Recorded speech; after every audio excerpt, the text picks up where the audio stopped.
I got a question for y'all. Regardless of the matter, regardless of the circumstances, man, what's y'all favorite R. Kelly song? You know, and that may be hard for some people. So I'm gonna simplify it. What is your favorite R. Kelly album? You know, but you should know what it is. It's your man, Mike DeLoach, here bringing you another episode of Conversations Over Music, and where we give you those music conversations. And today, again, one thing we're going to get into is, for one, if you can pinpoint it, what's your favorite R. Kelly song? If not, what's your favorite R. Kelly album? You know, and like I said before, regardless of the situation of what's going on right now, like I say, man, what's your jam? You know what I'm saying? Because we're not here to, get into the politics of what is and what ain't, as far as his situation, but we're gonna get more or less into the politics of, like I said, the music itself, man.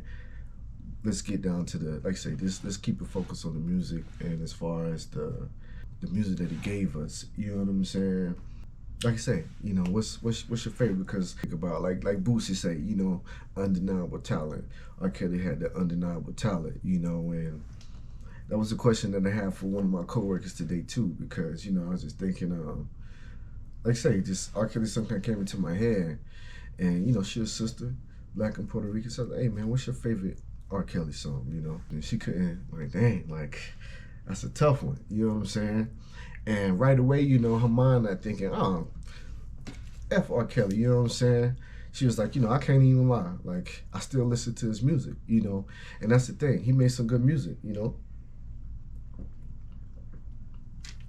But, and it may vary too upon your age, how old you are. You know what I mean? I was born in '89. So, one of my favorites for sure was Chocolate Factory. You know what I'm saying? And if we had to be, more specific to a song within that particular album, I would definitely say You Made Me Love You. You know what I'm saying? Because that song itself, like, you think about it, right? As a fella, you know what I'm saying, or as a lady, you know what I'm saying, you meet somebody who, I'm sure we've all had that one person where we wasn't, I guess, let's say, for lack of a better word, so much like attracted to. You know what I'm saying? But like I said, we ended up liking that person over time when that person grows on us. You know what I'm saying? But or you may have been into them just because of the attraction. You know what I'm saying? And we all go through that infatuation stage, but that dies off. You know what I'm saying? But it's those type of people who can maintain that relationship and keep that relationship going. And how they say is like, you gave me what I needed rather than what I wanted. You know what I'm saying? So, that song, You Made Me Love You is like, I'm sure we've all been to that point. Like, man, like this girl, like she made me love her. And not to say that she forced it upon you, but just the way they expressed their love or the way they treated you, you know what I'm saying? It's like, dang, I can't help but love this person. You know what I'm saying? So that was definitely, like I said, one of my faves on the Chocolate Factory. But You Made Me Love You. You know what I'm saying? And another banger on that one that I like personally is Imagine That. You know what I'm saying? Excuse me. Granted, he went into the whole kind of rock portion at the end, but it was still pretty fire. But anyway, yeah, more on the album. Dream Girl, I could dig with that. I could rock with that one. Yeah, Step in the Name of Love. You know, the one of the singles, Snake. When your body like a snake now. But yeah, man, that was probably one of my faves, if I'm being honest. But of course, man, it's hard to really, narrow it down, man. Like I said, he got a lot of good hits, man. Regardless of what was going on, and like I say, depending on the time of you growing up, because alongside of that, you had the TP3 Reloaded. Granted, I like the TP, and I forget what the TP. Oh, I think that's 12 play. You know what I'm saying? TP is a play off of 12 play, and correct me if I'm wrong, but I think that's what the TP is for. It's a play off of 12 play. But so you got 12 play. That was when shit. You know what I'm saying? Let's see. Bear with me, guys. I guess we'll edit this. Let's see, 12 play album.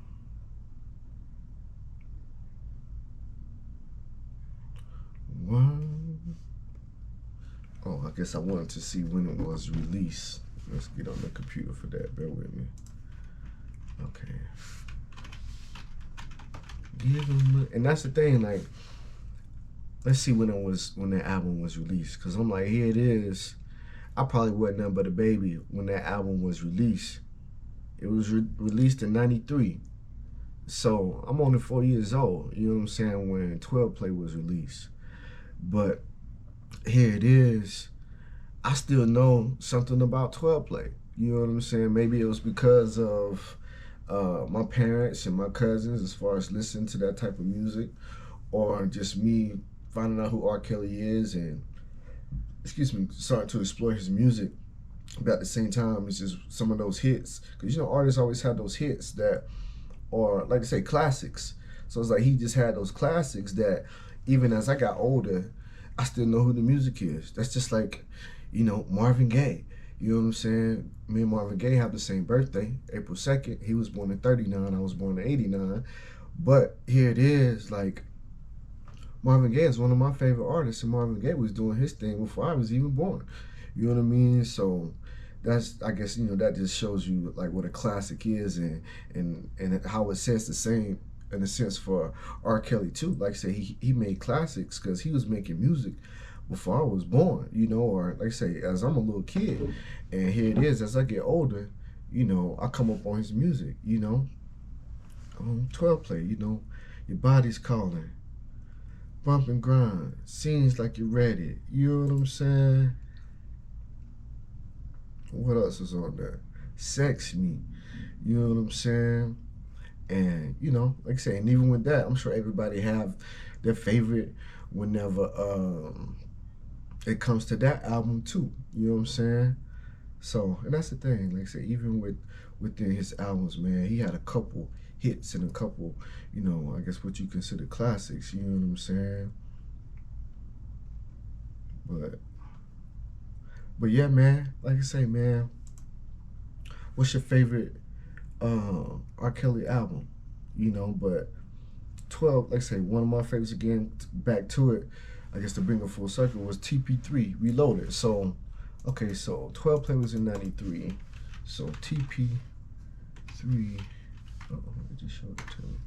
TP3 Reloaded. Okay, so let's check this out real fast.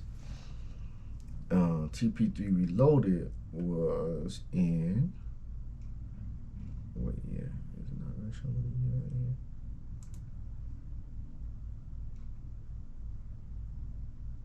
here? And okay, so I was correct on the whole play off the 12 play, because it says this album is the third installment in the 12 play series. So okay, I was correct. Okay, and this was released in 2005. So hell, 2005, I was a junior in high school. So I was like 16. Yeah, And so at that age of 16, you know what I'm saying? And let's go to the track list on that one. So that's the thing, at the age of 16, that's when, you out of the, fresh hitting puberty. You done kind of, phase into the point where, you really starting to experiment. You know what I'm saying? Like I said, you start fucking, let's be honest. You know what I'm saying? But, like I said, when you got somebody like R. Kelly and you age of 16, and he's still dropping the music that he dropping, like I said, you want it. You know what I'm saying? Because like I say, man, that music is like a seduction within itself. You know what I'm saying? Like I said, you ain't had to do the talking to the ladies back in the day. You know what I'm saying? I was telling one of my coworkers one day, I was like, man, I really ain't got too much game, if I'm being honest. You know what I'm saying? I was like, real direct, when it comes to, interacting with the opposite sex. But I was like, whenever I, get a girl over and whatnot, I don't do too much talking. Like I said, I put on some music, man, and I let the music do what it need to do, and I do what I need to do. You know what I'm saying? I got to do the physical side of things, but at the same time, like I said, I'm gonna let that music take you into another world and put you into that little trance. Like I said, just let them do the talking. But anyway, I digress. TP3 Reloaded, another one of my faves, man, and he had a lot of bangers on that one, man. A lot of bangers. In the Kitchen, Slow Wine, Put My T-Shirt On. Girl, I like to see you with my T-shirt on. And fellas, y'all know, man, especially like I said, that was right before, college and whatnot, and to the point where you had a girl that could, stay the night with you, you know what I'm saying? But, I'm sure those college guys knows out there or whenever you were in college, and even maybe after college, if you like kind of the player type of brother, you have those girls come over, you know what I'm saying? Y'all, do your thing that night, you know what I'm saying? And like the next morning, you know what I'm saying?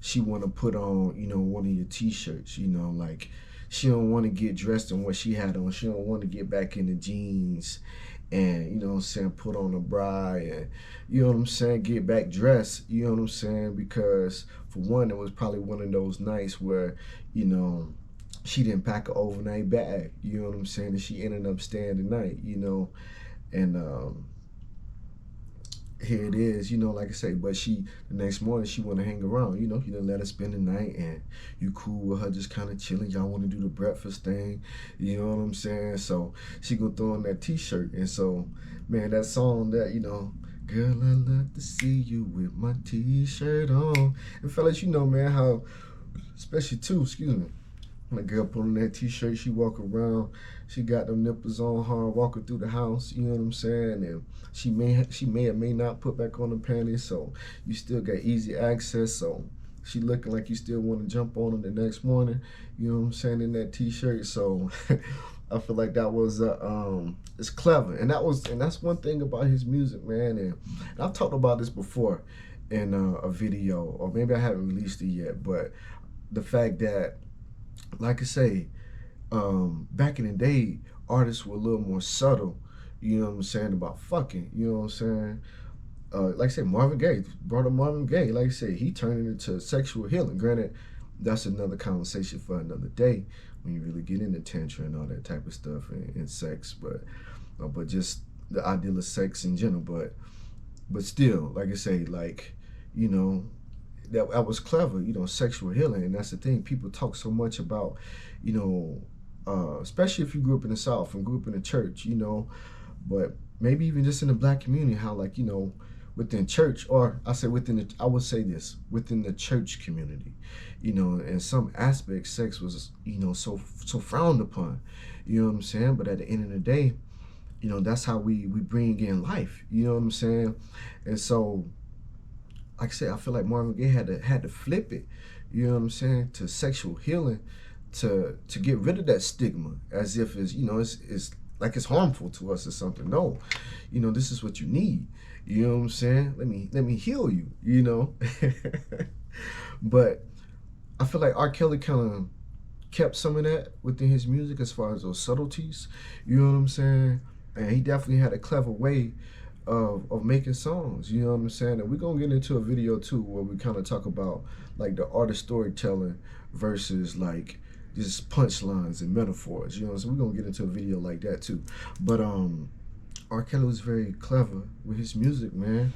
On this album, again, to get back, Remote Control.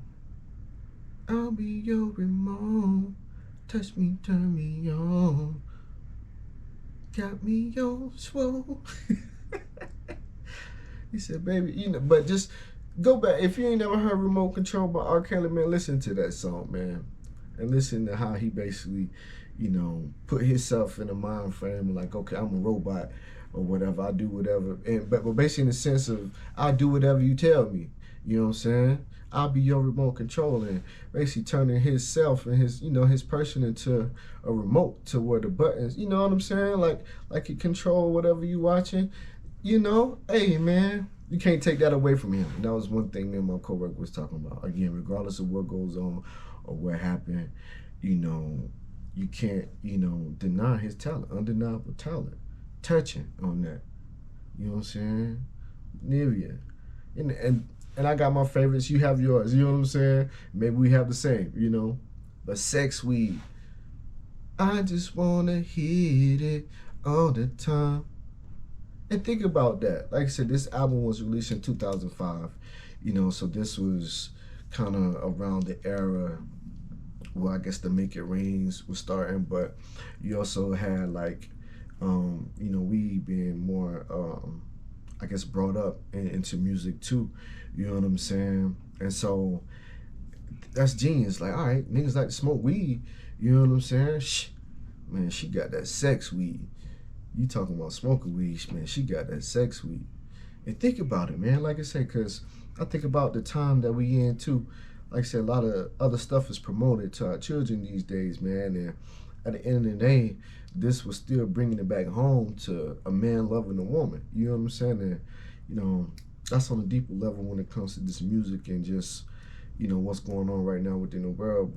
And we may get into some of that throughout the channel and whatnot, but like I say, man, she got that sex weed. And then, oh yeah, man, sex, love is what we're making. I want sex in the morning, sex in the evening, sex in the noonday, even when we're sleeping. Sex on the holidays and every single weekend. But baby, it's okay because love is what we're making. You know what I'm saying? Hey.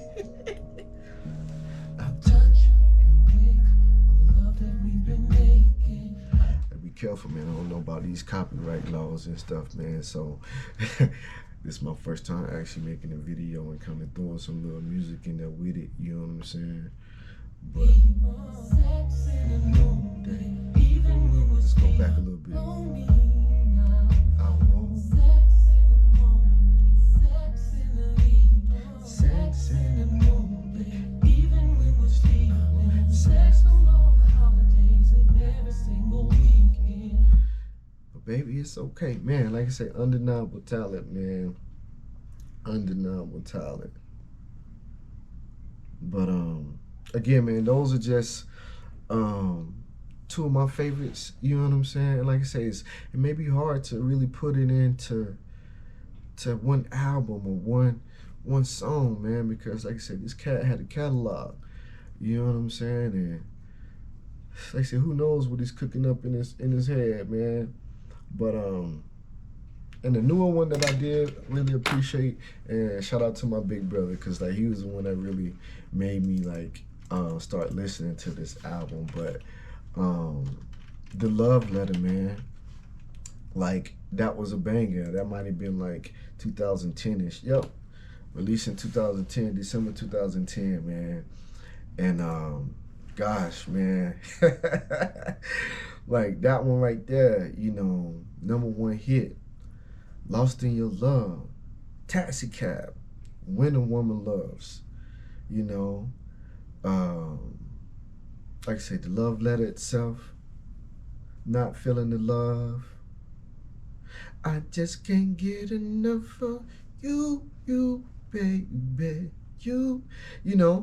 Radio Message. But I think my favorite one on this one was number one hit. You know what I'm saying? And just that alone, man, the number one hit, just how he's able to throw in not just number one hit radio songs, but like also like movies and stuff too. You know what I'm saying? And just, like I said, that's clever, man. You my number one hit. You know what I'm saying? But anyway, man, I feel like I done talked long enough, man. Like I say, the man has undeniable talent. Like I said, regardless of the situation, man, I just want to keep it on music. And I really wanted to know, man, because I know y'all still listen to R. Kelly. You ain't telling me shit. You know what I'm saying? When you get in that mode, you want to hear some Kells, you going to put on some fucking R. Kelly. I don't care what you say. You know what I'm saying? Feel how you want to feel about it.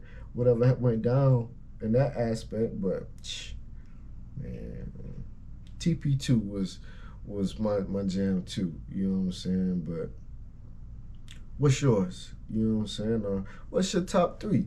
You know, shit. Cause like I say, just finding a favorite album, favorite song, that may be hard. So shit, if you can't define your favorite song or your favorite album, then what's your top three albums? You know, cause some people have, you know, their top three artists, and they like all of those artists' albums.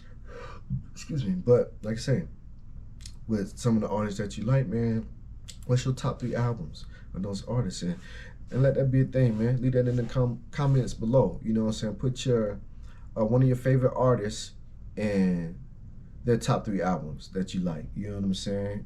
And we'll, you know, keep this thing going. And maybe I may drop a video about that, you know.